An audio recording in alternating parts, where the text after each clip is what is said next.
Maya's alarm went off at 5 in the morning, like it did every single day. She reached over and turned it off quickly, not wanting to wake her little brother Carlos, who was sleeping on the other side of their tiny apartment. The place wasn't much. Just one room with a kitchen area in the corner and a bathroom so small you could barely turn around in it. But it was theirs, and Maya was determined to keep it that way. She got dressed quietly in the dark, pulling on her diner uniform that she'd washed in the sink the night before. It still smelled a little like grease and coffee, but that was just part of the job. At 17, Maya had become the adult in the family. Their mom had passed away 6 months ago, and there was no one else. No dad in the picture, no grandparents nearby, no aunts or uncles who could help. Just her and Carlos trying to figure out how to survive. The walk to the diner took about an hour.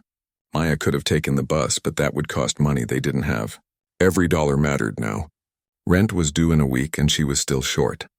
Carlos needed new shoes because his old ones had holes in them.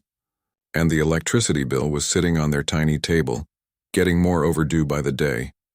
She cut through the nice neighborhood on her way to work. The houses there were huge, with perfect lawns and fancy cars in the driveways. Sometimes Maya would imagine what it would be like to live in one of those houses, to not worry about money, to just be a normal teenager who went to school and hung out with friends. But those were just dreams. Her reality was working double shifts and making sure Carlos had something to eat. The diner was already busy when she got there. Mrs. Chen, her manager, gave her a tired smile from behind the counter. The woman had been kind to Maya, giving her as many hours as possible and never complaining when Maya looked exhausted. She even let Maya take home leftover food sometimes, which helped more than she probably knew. The morning shift dragged on forever. Maya's feet hurt, her back ached, and she'd already dealt with 3 rude customers before noon. But she smiled through it all, pocketed her tips, and kept moving. She couldn't afford to complain or slow down. Too many bills, too many responsibilities. When her shift finally ended at 2 in the afternoon, Maya counted her tips. $32. Not great, but better than nothing. She had another shift at the grocery store starting at 6, which gave her just enough time to walk home, check on Carlos, and maybe close her eyes for 20 minutes. The walk home was brutal. July in the city meant the heat just radiated off the pavement. Maya's uniform stuck to her back, and her worn-out sneakers felt like they might fall apart any second. She took the same route through the nice neighborhood, passing by the community center with its big swimming pool.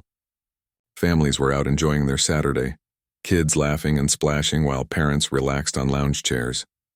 Maya was almost past the pool area when she heard it. A scream.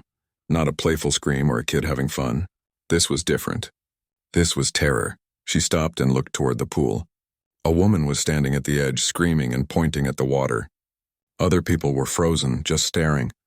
And there, floating face down in the deep end, was a little kid. Maybe a year old, wearing tiny swim trunks with ducks on them. Maya didn't think. She just ran. Her bag fell off her shoulder and hit the ground. Her tired legs suddenly had energy. She jumped the small fence around the pool area and kept running. People were starting to react now, but they seemed to be moving in slow motion.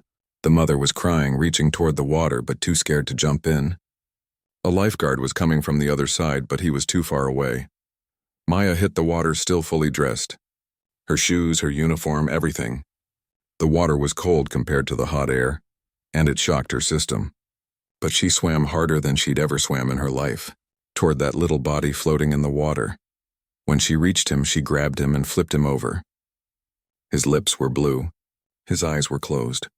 Maya's heart was pounding so hard she thought it might explode, but she remembered her CPR training from the diner. Mrs. Chen had made all the staff take a class last year. Maya had thought it was a waste of time back then. Now she was grateful for every second of it. She got the baby to the side of the pool. Strong hands reached down and pulled him up onto the concrete.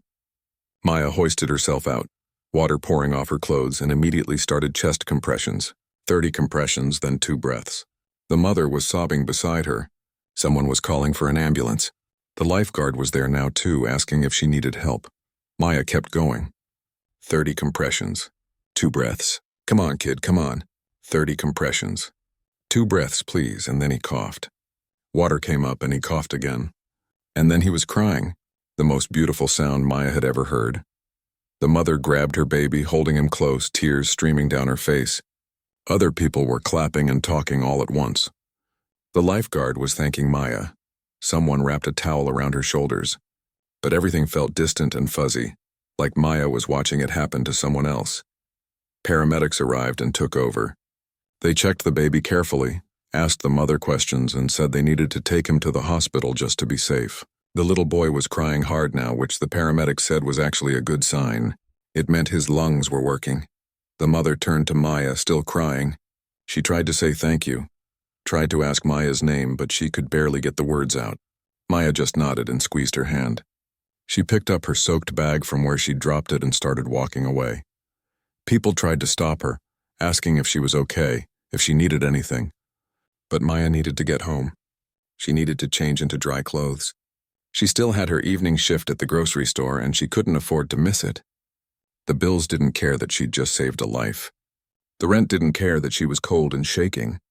Reality didn't stop just because something dramatic happened. The walk home was miserable. Her shoes squished with every step. Her uniform was heavy with water. People stared at her on the street. This soaking wet teenage girl walking through the neighborhood like nothing was wrong. Maya kept her head down and kept walking. When she finally got to her apartment, Carlos was there doing his homework at their small table. He looked up, saw her drenched, and his eyes went wide. "What happened to you?" Maya kicked off her wet shoes and peeled off her socks. "A kid fell in a pool. I got him out." "I'm fine." Carlos wanted to know more, but Maya didn't have energy to talk about it. She needed to shower, change, eat something, and get to her next job. Life kept moving. She couldn't stop and think about what had just happened. Couldn't process the fact that a baby might have died if she hadn't been walking by at that exact moment. Couldn't deal with the shaking in her hands or the way her heart was still racing. She had 4 hours until her next shift. In that time, she needed to become functional again, because that's what she did. That's what she'd been doing for 6 months. No matter what happened, no matter how hard things got, Maya kept going. For Carlos, for their little apartment, for the life she was desperately trying to hold together. As she stood in their tiny shower, letting the water wash away the chlorine and the fear, Maya didn't know that her life was about to change. She didn't know that saving that baby would lead to something she never could have imagined. She just knew that she had 3 hours and 45 minutes to rest before she had to be at the grocery store, and that would have to be enough. 2 weeks went by, and Maya almost forgot about the whole thing. Almost. Sometimes she'd wake up in the middle of the night remembering the feeling of that little boy in her arms, not breathing. She'd remember his blue lips and the way time seemed to stop while she did CPR. But then morning would come, and she'd have to push it all down and get to work. Life didn't slow down just because she'd done something heroic. The bills still came. Rent was still due. Carlos still needed things. Maya's world was still the same endless cycle of working, sleeping, and worrying about money. It was a Sunday morning when everything changed. Maya actually had the morning off for once, which was rare. She'd worked until midnight at the grocery store the night before, and her body was grateful for the extra sleep. Carlos was still asleep in his corner of their apartment when the knock came. Maya froze. Nobody knocked on their door. They didn't have friends who visited. The landlord only showed up when he wanted rent money. A knock on the door usually meant something bad. She walked over quietly and looked through the peephole. On the other side stood a man she'd never seen before. He was older, maybe in his 60s, wearing a suit that probably cost more than Maya made in 6 months. He looked completely out of place in their rundown building, where the hallway always smelled like old cooking and the carpet was stained with things nobody wanted to think about. Maya opened the door just a crack, keeping the chain lock on. "Can I help you?" The man smiled. It was a kind smile, not the fake kind people give you when they want something. "Are you Maya Rodriguez?" Her stomach tightened. How did this stranger know her name? "Who's asking?" "My name is James Hartwell. I've been looking for you for almost 2 weeks now. You saved my grandson's life at the community pool, and then you disappeared before we could properly thank you." Maya's mind raced back to that day. The little boy with the duck swim trunks. She hadn't stuck around long enough to get anyone's names or information. She just wanted to get home and dry off. "Is he okay? The baby?" "He's perfect, thanks to you. The doctor said another minute or two and—" James's voice got thick with emotion. "My daughter only caught your first name before you left. We've been searching everywhere. I finally tracked you down through the diner where you work. One of your coworkers told me you lived in this building. Maya felt uncomfortable. This man had been asking about her, tracking her down. It felt strange. Look, I'm glad he's okay, but I really didn't do anything special. Anyone would have done the same thing. That's where you're wrong, James said firmly. Most people froze. My daughter froze. The lifeguard was too far away. You were the only one who acted. You saved Ethan's life, and my family will be forever grateful. There was a long pause. Maya didn't know what to say. She wasn't used to people thanking her for anything. Her life was about surviving, not being a hero. James reached into his jacket pocket and pulled out an envelope. I know this is unexpected, and I'm sorry for showing up at your home. But we wanted to give you something. A thank you. Please take it. He held the envelope out through the gap in the door. Maya stared at it like it might explode. I don't want any money. I didn't save your grandson for a reward. I know that. That's exactly why we want to give it to you. Please, it would mean a lot to my family. Against her better judgment, Maya took the envelope. It felt thick. Too thick. She closed the door, took off the chain, and opened it fully. Just wait here for a second, okay? She went inside and opened the envelope with shaking hands. Inside was a check.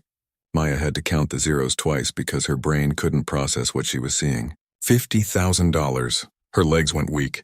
She sat down hard on their old couch, staring at the check. This had to be fake. Or a mistake. People didn't just give away this kind of money. This was enough to pay rent for years. Enough to get Carlos everything he needed. Enough to maybe even let her go to school. Carlos rolled over and looked at her. Who's at the door? The grandfather of the kid I saved. He just gave me $50,000. Carlos sat up fast, suddenly wide awake. What, are you serious? Maya showed him the check. They both stared at it like it might disappear if they blinked. After a long moment, Maya stood up and walked back to the door. James was still standing there patiently, not looking annoyed or rushed. This is too much, Maya said. I can't accept this. Yes, you can. And honestly, it's not enough. What's money compared to a child's life? My grandson is everything to us. This is just a small way of saying thank you. Maya's eyes started burning with tears she refused to let fall. I don't know what to say. You don't have to say anything. But I would like to talk to you if you have time. May I come in? I promise I'm not here to cause any problems. I just want to talk. Every instinct Maya had told her not to trust this. Rich people didn't just show up and give money to poor teenagers. There had to be a catch. But something about James felt genuine. And honestly, what did she have to lose? If this was some kind of scam, she could just refuse whatever he wanted and keep the check. If the check was fake, well, she wasn't any worse off than before. She opened the door wider.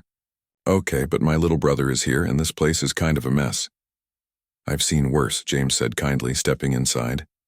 That was probably a lie, but Maya appreciated it anyway. Their apartment really was tiny. You could see everything from the doorway. The couch that doubled as Maya's bed. The corner where Carlos slept on a mattress on the floor. The tiny kitchen with its ancient stove. The bathroom with its broken tile and leaking sink they couldn't afford to fix. James didn't look around like he was judging them, though.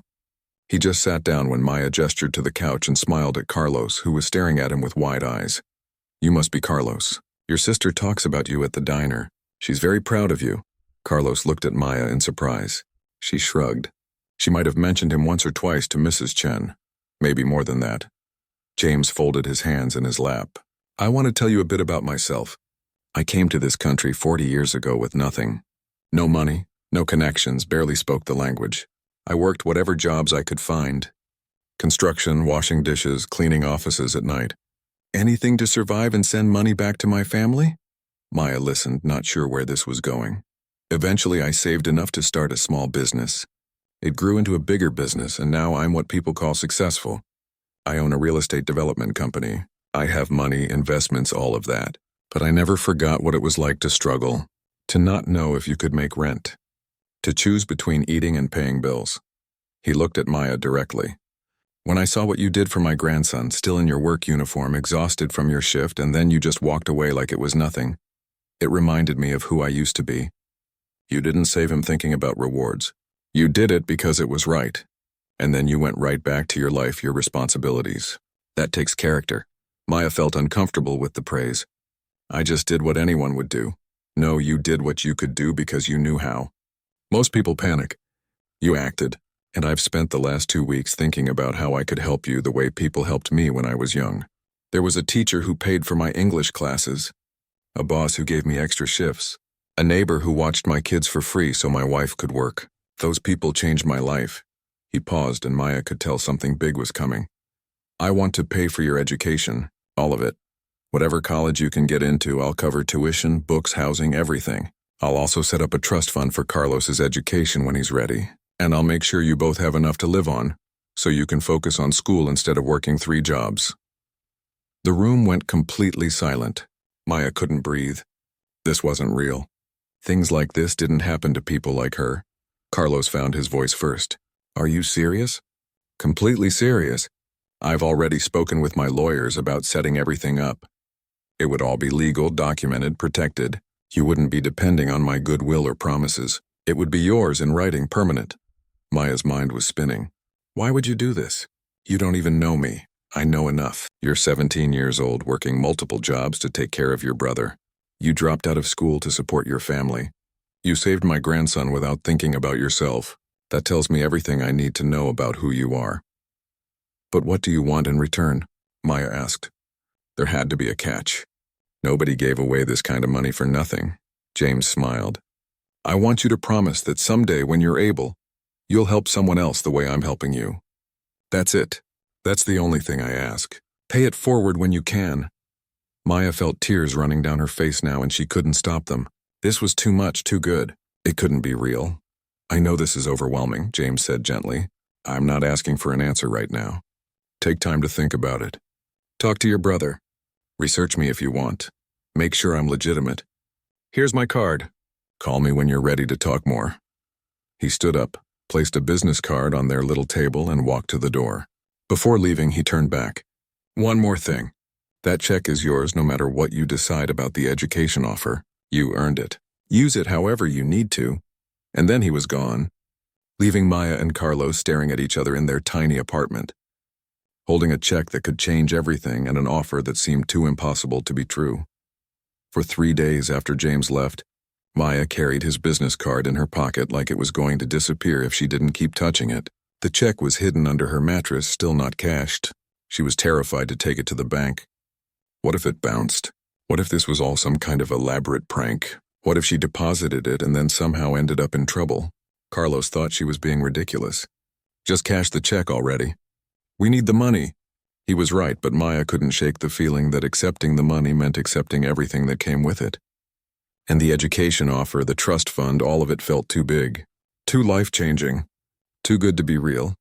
She went to work at the diner on Monday morning, moving through her shift on autopilot. Her mind was somewhere else entirely. Mrs. Chen noticed. She always noticed when something was wrong. You okay, honey? She asked during the morning lull. You seem distracted. Maya hesitated. She hadn't told anyone about James's visit except Carlos, but Mrs. Chen had been kind to her for months now. She'd given Maya extra shifts when money was tight. She'd pretended not to notice when Maya ate food that customers left behind.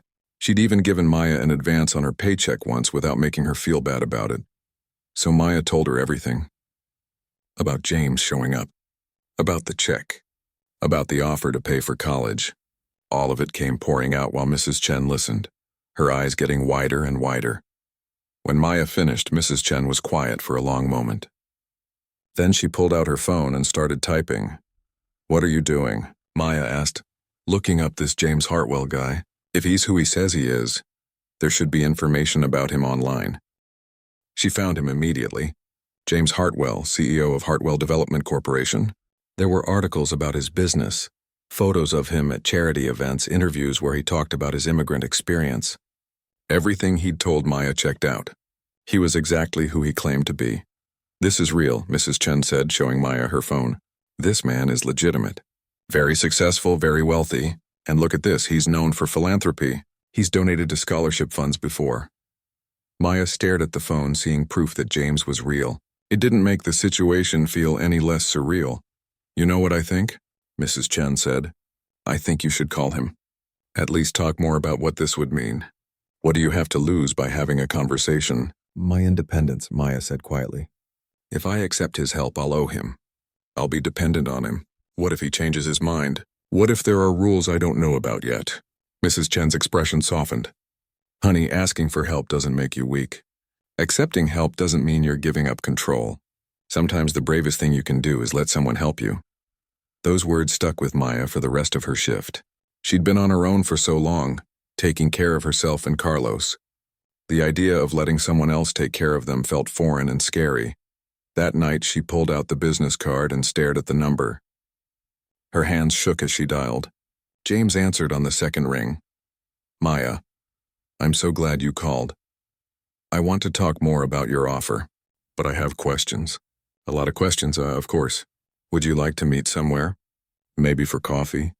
They agreed to meet the next day at a coffee shop in the nice neighborhood, the one Maya usually just walked past on her way to work. When she arrived, James was already there, along with a woman in a professional suit who he introduced as his lawyer. I thought having my lawyer here might make you feel more comfortable, James explained.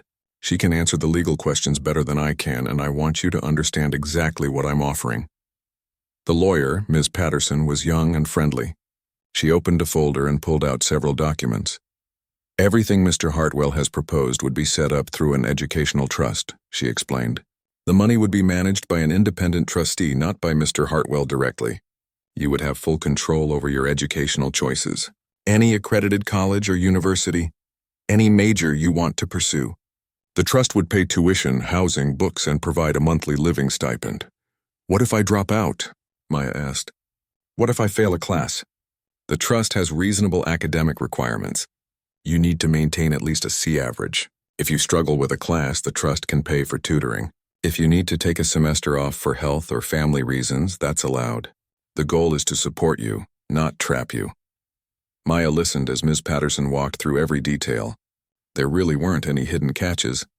The trust for Carlos would kick in when he turned 18 and could be used for college, trade school, or other education. The monthly stipend for living expenses would continue as long as Maya was in school. What does Mr. Hartwell get out of this? Maya asked directly. James smiled. Peace of mind. The joy of helping someone who saved my grandson's life. The satisfaction of paying forward the kindness that was shown to me when I was young. But why me? Why not just donate to a scholarship fund or something? Because I met you. I saw who you are. Sometimes helping one person directly means more than spreading money around to many people you'll never meet. I want to see you succeed. I want to watch you build a life where you're not constantly worried about survival. Maya looked down at the table. I wanted to be a nurse. Before my mom died, I was taking AP classes. I had good grades. I was going to apply for nursing programs, but then everything fell apart, and that dream felt so far away. It doesn't have to be far away anymore, James said gently. You could start with community college this fall if you wanted. Get your prerequisites done, then transfer to a 4-year nursing program. The trust can cover all of it. The possibility felt overwhelming. Maya had spent 6 months in survival mode just trying to get through each day. The idea of planning for a future, of having goals beyond paying rent felt strange and wonderful and terrifying all at once. What's the thing you're most afraid of? Ms. Patterson asked. It was a good question. Maya thought about it. That I'll accept all of this, build my life around it, and then something will go wrong. That it'll get taken away. That I'll end up worse off than before because I let myself hope for something better. I understand that fear, James said. When I was young and someone helped me, I was scared too. Scared to trust it. Scared to believe my life could actually get better. But here's what I learned. Sometimes you have to take the risk.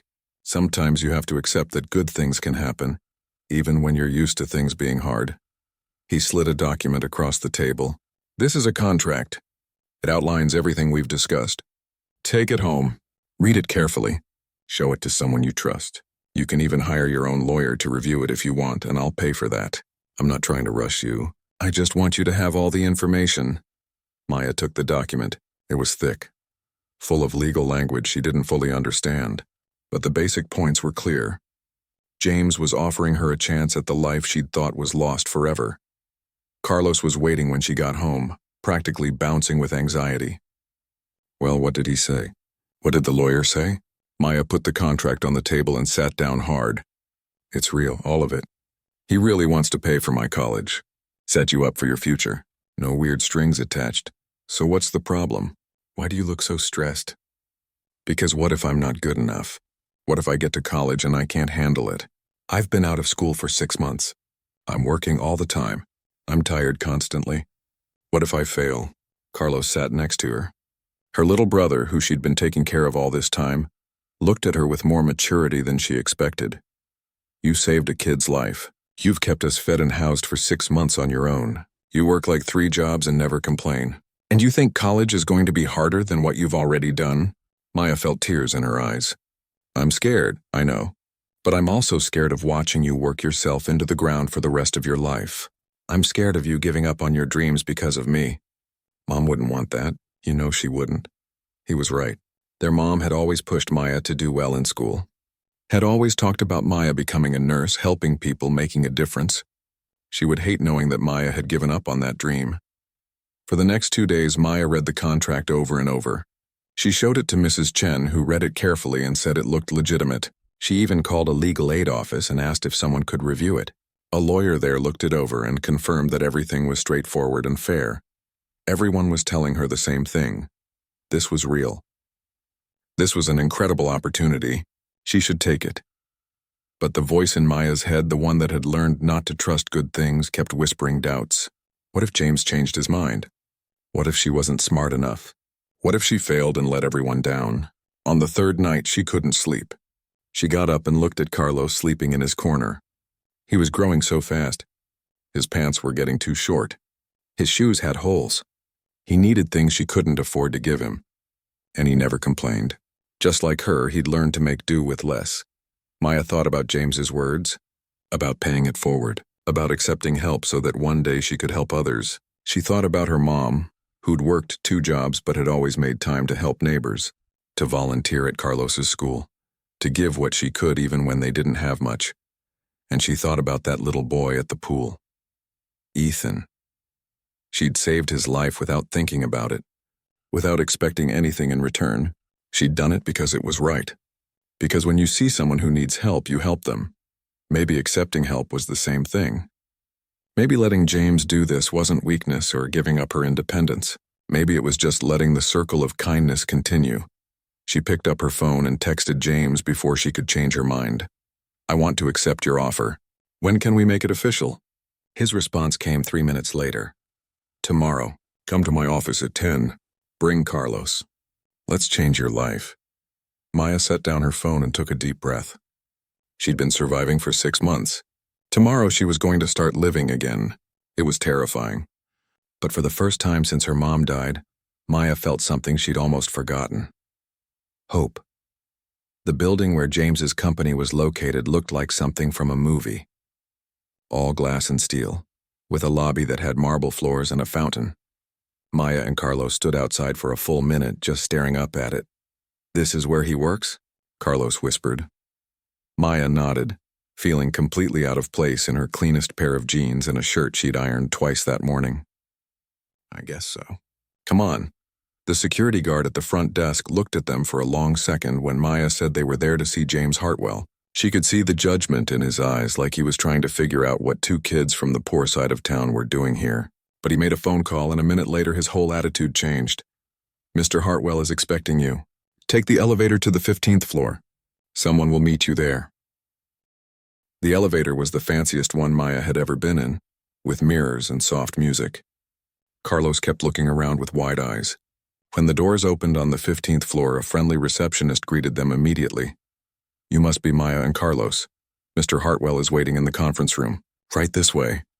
The conference room had huge windows overlooking the city. Maya could see their neighborhood from here, tiny and far away. James was there with Ms. Patterson, his lawyer, and another woman he introduced as a financial advisor. I know this is overwhelming, James said, gesturing for them to sit in the leather chairs that probably cost more than a month's rent. But I wanted to bring in experts who can help make sure everything is set up perfectly. For the next hour, they went through paperwork. Lots of paperwork. The trust documents for Maya's education. The trust for Carlos. Bank account information. Signatures on what felt like 100 different pages. The financial advisor, Mrs. Lopez, explained everything in simple terms. The educational trust for Maya will cover all tuition and fees at any accredited school.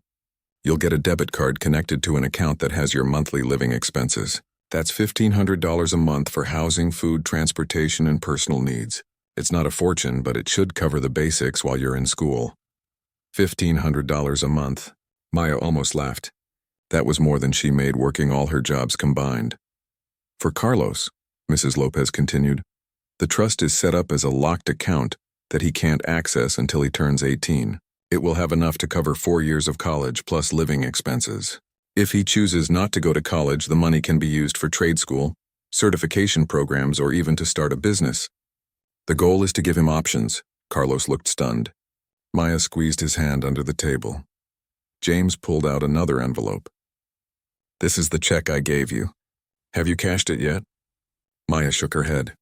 I was too nervous, he smiled. I thought so. That money is yours to do with whatever you want. Pay bills, buy things you need, save it. Whatever makes sense for you. I also want to help you find a better apartment. Nothing fancy, but somewhere safe with 2 bedrooms so you and Carlos don't have to share one room anymore. Maya felt overwhelmed. This is too much. I don't deserve all of this. You saved my grandson's life. You absolutely deserve this and more. James's expression became serious. I've been where you are. Struggling to survive, working constantly, worried about every dollar. I remember what that feels like. And I remember the people who helped me when I needed it most. This is my chance to be that person for someone else. Ms. Patterson slid one final document across the table. This is the last thing. It's essentially a promise. Not a legal obligation, but a personal commitment. James asks that when you're able, when you've finished your education and are stable, you'll help someone else who needs it. It could be money, it could be time, it could be mentoring. Whatever form it takes, the idea is to keep the kindness going forward. Maya read the simple statement. I promise to help others when I'm able, the way I've been helped. She signed it without hesitation. That part was easy. The rest of it, accepting all this help, was the hard part. But she was doing it anyway. After all the paperwork was signed, James pulled out his phone. I want you to meet someone. Do you have time? Maya nodded, confused. James made a call, said they were ready, and a few minutes later the conference room door opened. A woman walked in holding the hand of a little boy in a tiny polo shirt. Ethan. The baby from the pool, though he wasn't such a baby anymore. He was walking now, talking in little fragments.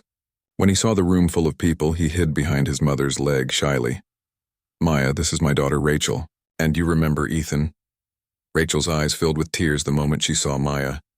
She crossed the room quickly and pulled Maya into a hug. Thank you. Thank you so much. I don't have enough words to tell you how grateful I am. Maya hugged her back, feeling awkward and emotional. I'm just glad he's okay. He's more than okay. He's thriving. Rachel pulled back and wiped her eyes. I wanted to thank you that day at the pool, but you left so fast. I've thought about you every single day since then. Wondering who you were, hoping you were okay, wishing I could find you. Ethan had warmed up a little and was toddling around the room, babbling to himself. He was wearing light-up sneakers that made little flashing sounds when he walked, healthy and happy and alive. Can I tell you what happened that day? Rachel asked, sitting down. From my perspective. Maya nodded. We were at the pool for maybe 10 minutes. I was watching Ethan, I swear I was watching him. But I looked down at my phone for literally 5 seconds to answer a text. When I looked up, he was gone. I saw him in the water and I just froze. Completely froze. My brain stopped working. I couldn't move, couldn't think. All I could do was scream. Her voice broke. I failed my son. In the moment he needed me most, I couldn't help him. I was useless. And then you were there. Out of nowhere, this girl I'd never met, running toward the pool. You didn't hesitate. You just acted. You saved him when I couldn't. Any parent would freeze in that moment, Maya said softly. Fear does that. It's not your fault. Maybe, but you didn't freeze. And because of that, my son is alive. Rachel looked at her father. When Dad told me he wanted to pay for your education, I said it wasn't enough. I wanted to do more, but he reminded me that you probably wouldn't accept too much, that you'd feel uncomfortable. He was right, Maya admitted. Rachel smiled through her tears. Just know that if you ever need anything, anything at all, our family is here. You're part of us now, forever. Ethan toddled over to Maya and held up a toy car he'd been playing with. Car, he announced proudly. Maya took it and rolled it back to him. That's a nice car. He giggled and ran after it. So alive, so normal. Like that day at the pool had never happened. Kids were resilient like that, but his family would never forget. And neither would Maya. The meeting ended with more hugs and promises to stay in touch. James gave Maya his personal cell number, not just his business line. Call me if you need anything. Advice, help, someone to talk to, anything. I mean that. On the way home, Carlos was quiet. Finally, he said, "This is really happening, isn't it?" "Like for real?" "Yeah," Maya said. "It's real. So what happens now?" Maya thought about it. She'd already contacted the community college about enrolling for fall semester. She could start with prerequisite classes, get her feet under her, and then apply to nursing programs. It wouldn't be easy. She'd been out of school for 6 months, and balancing classes with taking care of Carlos would be challenging. But at least she wouldn't be working 3 jobs at the same time. "Now we figure out this new life," Maya said. "I need to give notice at work. We need to find a better apartment. You need new shoes and school supplies, and I need to register for classes. Are you scared?" Carlos asked. "Terrified," Maya admitted, but also excited. "Is that weird?" "No. I think that's exactly how you're supposed to feel." That night, Maya lay on their old couch that she'd slept on for months, looking at the water-stained ceiling of their tiny apartment. In a few weeks, they'd move somewhere better. She'd start school. Carlos would have his own room. They'd have enough money for food and clothes and everything they needed. It felt like a dream. But the papers in her bag, all signed and official, proved it wasn't. This was really her life now. She thought about her mom, wondering if she could see this somehow. Wondering if she'd be proud. Maya had spent 6 months just trying to survive, doing whatever she had to do to keep her and Carlos afloat. She'd given up on her dreams because dreams felt like luxuries she couldn't afford. But she'd also never given up on being a good person. She'd saved Ethan not because she thought it would lead to something, but because it was the right thing to do, and somehow that one moment of doing the right thing had changed everything. Mrs. Chen cried when Maya gave notice at the diner. "I'm so proud of you, honey. You deserve every bit of this. I'll come visit," Maya promised, "and I'll never forget what you did for me. All those extra shifts, all the times you helped me out." "You helped me too," Mrs. Chen said. "You showed up every day, worked hard, never complained. You were the best employee I ever had. Now go be the best nursing student they've ever seen." Maya's last day at both jobs felt strange. These had been her life for months. The diner where she'd learned to balance plates and smile through exhaustion. The grocery store where she'd stocked shelves late into the night. They'd been hard, exhausting, sometimes degrading, but they'd also kept her and Carlos alive. She wouldn't miss them exactly, but she'd always remember them. They were part of her story, part of what made her who she was. The apartment James helped them find was in a better neighborhood, though not the fancy one where his family lived. It had 2 bedrooms, a kitchen with appliances that actually worked, and a bathroom where everything functioned properly. To Maya and Carlos, it felt like a mansion. "I can't believe this is ours," Carlos said, standing in his new room. It was small, but it was his. He'd never had his own room before. Maya stood in her room, her actual room with a door that closed, and felt emotion wash over her. 6 months ago, she'd been sleeping on a couch in a studio apartment, wondering how she'd make rent. Now she had a bedroom. She was enrolled in college. She had enough money for food and bills. She had a future again. It was almost too much to process, but she was learning to accept it. Learning to believe that good things could happen. Learning that accepting help didn't make her weak. Her classes started in 2 weeks. Maya was nervous about whether she'd remember how to be a student, but she was also ready. Ready to work towards something instead of just working to survive. Ready to build the life she'd always wanted. Ready to become the nurse she'd dreamed of being. And someday, when she was stable and successful, she'd help someone else the way James had helped her. She'd pay it forward. She'd keep the kindness going. That was the promise she'd made, and it was a promise she intended to keep. 3 years went by faster than Maya could believe. 3 years of studying, stressing over exams, doing clinical rotations, and slowly transforming from a struggling teenager into a confident nursing student. It hadn't been easy. There were nights when she studied until dawn, days when she questioned if she was smart enough, moments when she wanted to give up. But she didn't give up. She couldn't. Not when James had given her this chance. Not when Carlos was watching her. learning from her example that hard work and education mattered. Not when she remembered who she'd been 3 years ago. Exhausted and hopeless, just trying to survive one day at a time. And now, graduation day was here. Maya stood in her cap and gown, waiting in line with the other nursing students. She'd made it. 4 years of prerequisites at community college and then 2 years in the nursing program. She'd passed her boards on the first try. She had a job lined up at City Children's Hospital starting next month. Everything she'd dreamed about was finally real. The auditorium was packed with families celebrating. Maya scanned the crowd and found them easily. Carlos, now 16 and taller than her, waving enthusiastically. James and his wife Helen. Rachel and her husband with Ethan sitting between them. The little boy was 4 now, wearing a tiny suit and looking bored with the ceremony. Mrs. Chen was there too. She'd closed the diner for the day to come watch Maya graduate. Wouldn't miss it for the world, she'd said when Maya invited her. When they called Maya's name, she walked across that stage feeling like she was floating. The diploma in her hands represented so much more than a degree. It represented every early morning, every late night, every sacrifice. It represented the chance James had given her. The life she'd built from nothing. As she shook the dean's hand, Maya looked out at the audience and caught James's eye. He was crying, not even trying to hide it. He gave her a thumbs up, and she had to blink back her own tears to keep from losing it in front of everyone. After the ceremony, her group found each other in the chaos of graduates and families. Carlos hugged her so hard he lifted her off the ground. "You did it." "I knew you would." James and Helen were next, both of them emotional. "We're so proud of you," Helen said. "Watching you work so hard these past 3 years has been incredible." Rachel was crying too. "My dad told me when he first met you that you were special, that you'd do amazing things." He was right. Ethan tugged on Maya's gown. "Why are you wearing a funny hat?" She laughed and picked him up. "Because I finished school. Big school. I'm going to go to big school too," he announced. "And wear a funny hat." "I hope you do," Maya said, hugging him. He was healthy and happy, with no memory of that day at the pool. That was how it should be.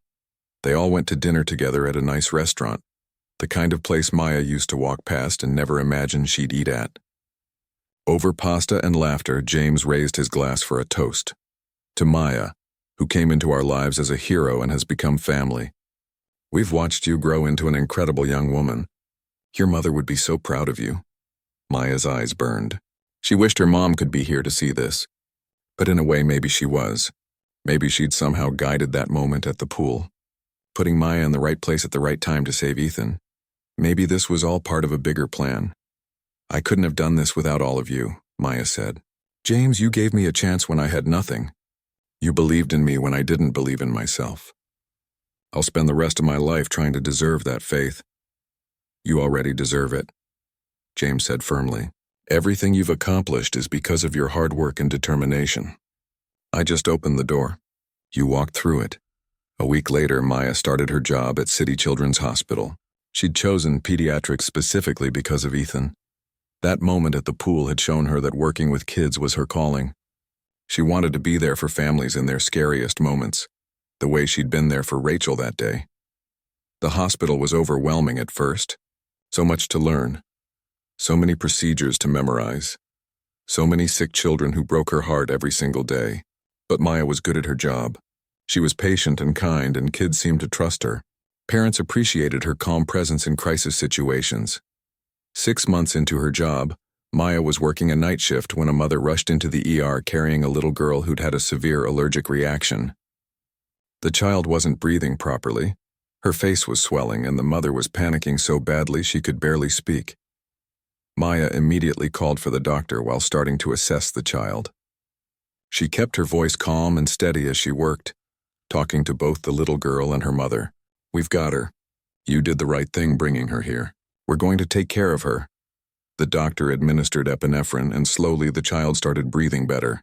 The swelling went down. Crisis averted. But the mother collapsed into a chair, sobbing with relief and leftover terror. Maya sat with her while the doctor finished examining the little girl. "The worst is over. She's going to be fine." "I thought I was losing her," the mother whispered. "I thought she was going to die right there in my arms." "I know that feeling," Maya said softly. And she did. She remembered Rachel's face at the pool, frozen in terror as she watched her son in the water. But you got her here in time. You saved her life by acting fast. The mother looked at Maya with tears still streaming down her face. Thank you. Thank you for being so calm. I was falling apart, but you knew exactly what to do. That's my job, Maya said. And honestly, it's my favorite part. Being there when families need help the most. After her shift ended and she was driving home, Maya thought about that moment.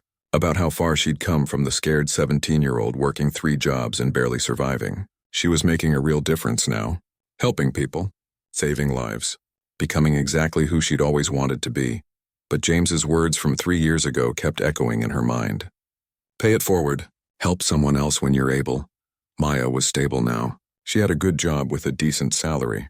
Carlos was doing well in school, still supported by his trust fund that would pay for college in 2 years. They had a comfortable apartment, enough food, everything they needed. It was time to start giving back. She reached out to James for advice. They met for coffee, something they did regularly now. He'd become like a father figure to her over the years, checking in on her progress, celebrating her successes, offering guidance when she needed it. I want to start a scholarship, Maya told him. Something small for kids in situations like I was in. Kids who are working to support their families, who've had to put their education on hold, who just need a chance. James smiled. I think that's a wonderful idea. How can I help? I don't want your money, Maya said quickly. I want to do this myself. I want it to be my contribution, but I need advice on how to set it up. He respected that. Okay, let's talk about the practical side. How much can you contribute? What would the scholarship cover? How would you find the right candidates? They spent 2 hours mapping it out. Maya could contribute $500 a month from her salary. It wasn't a lot compared to what James had given her, but it was what she could afford. Over a year, that would be $6,000.